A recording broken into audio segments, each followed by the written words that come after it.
I'm Emily Young. A Moorhead man was arrested early this morning following a police chase that began in Moorhead and ended in Fargo. 26-year-old Nathan Smith was stopped after midnight near Romkey Park. When officers took the licenses of Smith and his passenger, Smith pushed the passenger out of the car and sped away. He then went south on 20th Street to I-94 and then west into Fargo. Smith got off at University Drive before he ended up in a snowbank. He was arrested and jailed. Smith is charged with theft of a motor vehicle, robbery, fleeing in a motor vehicle, and other charges. One man has been ticketed after police say he caused an accident with injuries. Grand Forks police say this evening, just past 7, police responded to an accident at 10th Avenue North and North Columbia Road. They say after an investigation, it was determined that 25-year-old Chastity Williams Morrison hit a vehicle driven by a 41-year-old Crookston, Minnesota man. The passenger in Morrison's vehicle suffered unknown injuries and was taken to the hospital. The man from Crookston was cited for failure to yield a right of way at a controlled intersection. And today was a bit cloudy and cooler, and we're seeing snow shower in parts of the valley. Justin, what can we expect? And thank you, Emily. Good evening, everybody. Yeah, unfortunately, it's going to get a lot colder as we go through the next couple of days. Let's take a look at what to expect outside. 5 in Fargo, Detroit Lakes, 3 below 0 right now up toward Devil's Lake and Thief River Falls, a current air temperature of 1 degree. Let's take a look at those wind chills right now. We're seeing wind chill values into the Southern Valley Lakes country, James River Valley, say 10 to 15 degrees below 0, and even colder, 15 to 25 below as you make your way into the Northern Valley and into the Devil's Lake Basin. So definitely be prepared as you go if you have evening plans tonight. Good news is the snow showers have dissipated, moved off to the south and east. We're seeing a slight clearing trend as mostly cloudy skies turn partly cloudy as we go through the overnight. We're going to keep a breezy northerly wind, and that'll make it feel worse than it is, and we're already into the lower to mid single digits. We'll tell you how cold we're going to be tomorrow and if there's a warm-up in sight coming up later in the newscast. Thank you so much for that update, Justin. And now a man is dead after striking 3 horses standing in the roadway with his car west of Ypsilanti early this morning. Stutsman County Deputy Casey Young reporting that the man was traveling west on County Road 38 around 5 a.m. when he came across the horses, striking 3 and fatally injuring them. This caused the car to crash into a semi-trailer parked in a private lot just off the roadway. The man was pronounced dead at the scene, and the crash is under investigation. An after-dark collision between a snowmobile and an ice house injured 3 on Lake Chisago. The Chisago County Sheriff's Office says a man assembling a portable ice house and his young son were struck by a man driving a snowmobile last night before 8 p.m. Authorities say the boy was airlifted to a hospital and he's listed in critical condition. His father has non-life-threatening injuries. The snowmobile driver admitted to drinking before the crash, and he was later arrested. A Minot woman is now in custody after police say she crashed her vehicle into a liquor store and then left the scene. 22-year-old Mariah Brienne faces a misdemeanor charge of leaving the scene of an accident involving death or personal injury and then false reports to law enforcement officials. Police say she was under the influence Tuesday night when she ran into a liquor store and hit the clerk. They say she later lied about the incident to police. Several witnesses in the liquor store provided the information leading to her whereabouts and her eventual arrest. She'll appear on charges April 4th. And a Hawley, Minnesota man who's accused of sexually assaulting a woman while on work release is now back behind bars. 28-year-old Alexander Cookson is being held in the Clay County Jail on suspicion of violating a domestic abuse no-contact order and violating the conditions of his release. He's also accused of sexually assaulting a woman while out on work release previously. Clay County authorities were unable to comment further because of the open investigation, but they say he will likely be back in court on Monday. A Minnesota firefighter and paramedic is accused of sexually assaulting a 15-year-old girl. Investigators say the 25-year-old paramedic of Matamidi took 3 underage girls back to his home last month, and according to a criminal complaint, he gave them alcohol, causing one of them to pass out. Allegedly, he got into bed with 2 of the other girls, ages 12 and 15. The 15-year-old girl reported to authorities that he had his hand in her underwear and covered her mouth with the other one so she couldn't scream. The firefighter has been charged with third-degree criminal sexual conduct, and he's on administrative leave. He will appear in court on February 22nd. Casino mogul Steve Wynn resigned as finance chairman of the Republican National Committee amid allegations of sexual harassment and assault. According to the report, a number of women say they were harassed or assaulted by Wynn, and the Wall Street Journal says it interviewed dozens of current and former employees who corroborate a decades-long pattern of alleged misconduct.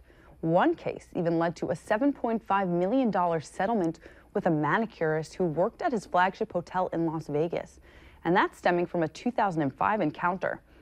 Wynn has strongly denied the allegations for his part, but he released a statement explaining his resignation, saying, "The unbelievable success we've achieved must continue. The work we are doing to make America a better place is too important to be impaired by this distraction." And later on Valley News Live at 10, what President Trump has to say about a New York Times report claiming he'd ordered the firing of Special Counsel Robert Mueller last summer.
President Trump denies he ever ordered the firing of special counsel Robert Mueller, calling recent reports fake news. Hannah Doba has more on the story that's gripping Washington.